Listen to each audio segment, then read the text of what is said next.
welcome to Functional Friday. I am Sherry Jacobs, naturopathic doctor. We are with Shannon Kennedy, internal medicine doctor, and we have a new addition to the practice, and we're really excited about it. And this is Gretchen Davis-Burger. Did I say that right? Okay. We've been wanting to have a physical therapist here for quite some time, and we've talked to different ones, and we're really excited about your specialty because we see lots of people that are in need of what you do. So can you tell us a little bit about your specialty? Yes, so I am a doctor of physical therapy. So I specialize in pelvic floor dysfunction. So what that means is seeing people that have issues with their urinary incontinence or difficulty emptying their bladder, or same thing with bowels, so bowel incontinence or difficulty emptying their bowels, and pelvic pain. So, and pelvic pain goes into a whole different realm of low back pain, groin pain, pain with intercourse, or tailbone pain. I can vouch for my primary care practice that we have so many different variations of what you just described. I mean, you know, a lot of women, especially if they've had vaginal births later in life, will have urinary incontinence. A lot of our male patients will have groin pain that, you know, we'll work them up for hernias, we'll look at their hips, we're looking for all different kinds of problems. I mean, you know, even things like colitis and diverticulitis, and they're subjecting themselves to colonoscopies, MRIs, and a lot of the time with just a proper exam by a doctor of physical therapy, it can be determined that it's not the intestines or the prostate or the bladder or the ovaries or the uterus or any of those other organs that sit right there, that it's the muscle wall, and then they can avoid all of these invasive procedures and feel better quicker. Yes, and with our exams as a pelvic floor therapist, which requires extra training after PT school, we can assess the pelvic floor muscles, and we can do that internally. It's very different, so a lot of people think it's like an OBGYN exam, but it just takes one glove finger to assess the pelvic floor muscles, vaginally if it's a woman, rectally if it's a male. And that's not always indicated, but depending on the history and what they have, then we discuss that in depth before we do the exam. And we can actually feel for the strength of those muscles and feel if any of those muscles reproduce their pain as well. Nice.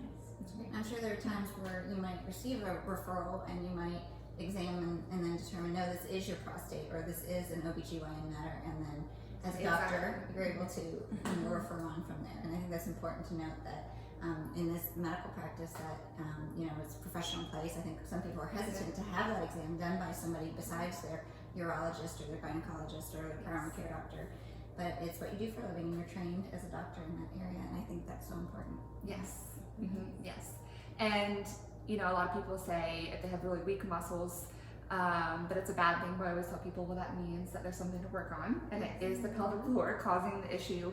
And then if we don't find anything, or those muscles don't cause or reproduce their symptoms or pain, then we can refer, which is why it's great being here, because I have you guys to refer to. Always the root cause that we're talking about. If we can get to that root cause, it's a key piece right there that I think gets missed often. So yes. And when it comes to therapeutics, could you give us some examples of, so you find a pelvic floor dysfunction, and what are some of the therapeutics you might employ? So if a patient has urinary incontinence, so say they are postpartum and they have urinary incontinence, and that could be stress incontinence, which is leakage with jumping, laughing, sneezing, or with exercise. It could be urge incontinence, where you get a sudden urge and you have to rush to go to the bathroom. Those are the most common types of incontinence that we see. So if somebody has that urge incontinence, they can do a bladder diary. And so that will tell me a lot based on what's causing the urgency and looking at their bladder habits.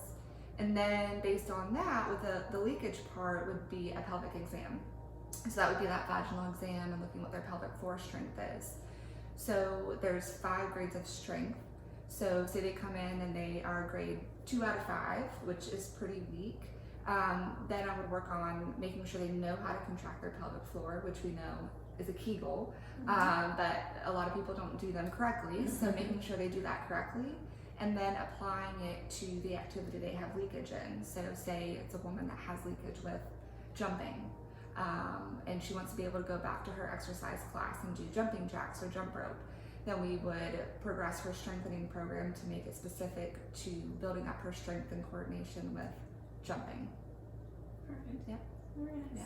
We know a few patients that have issues like that after they have babies. Yes. And even Yes. for women who haven't had babies or men, you know, I think as we get older and a lot of people start carrying their weight through their central area of their body, which happens with hormone changes and lifestyle changes and things like that, that they are putting a lot more stress on that pelvic floor. I mean, if you think about the pelvic floor muscles, they're holding all of this up for our entire lifetime. Gravity's pulling it down.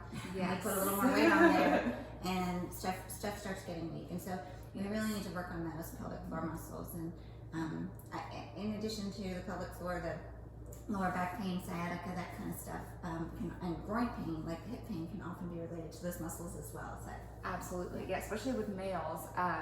The most interesting statistic I saw with male pelvic pain is overworking the abdominal muscles can lead to testicular pain. oh, overworking. Overworking. Testicular pain. But Yes. yes, that's off my abdominal. But even men that have had prostate cancer, Okay. so they've had their prostate removed, that can lead to incontinence over time.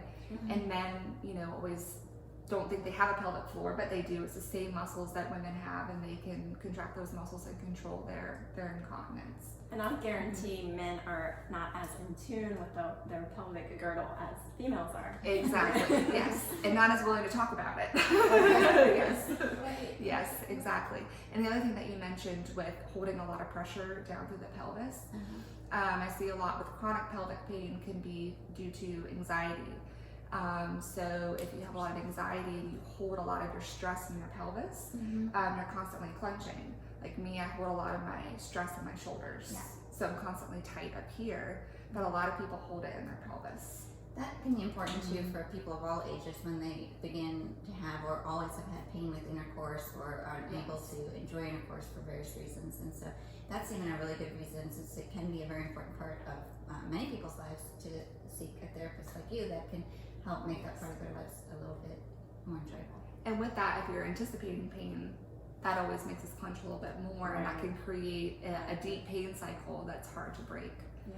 So And that ties into our last Functional Friday with Pavan, because she does so much breath work and that component of the diaphragm and deep breathing and getting to the pelvic girdle with the breath. yes, and the diaphragm and the pelvic floor work together. Yes, very closely. So I teach that a lot with breathing, especially with incontinence, to be able to exhale to help the pelvic floor contract, and deep inhaling correctly to help it relax. We could go on forever. We could go on forever. We could go on forever. Some specific topics with you, Yeah. and like incontinence and Yeah. pelvic pain. We go into a little more depth, but we're really happy to have you here, and Thank you. welcome to practice. I'm glad to be here. Thank you. Thank you.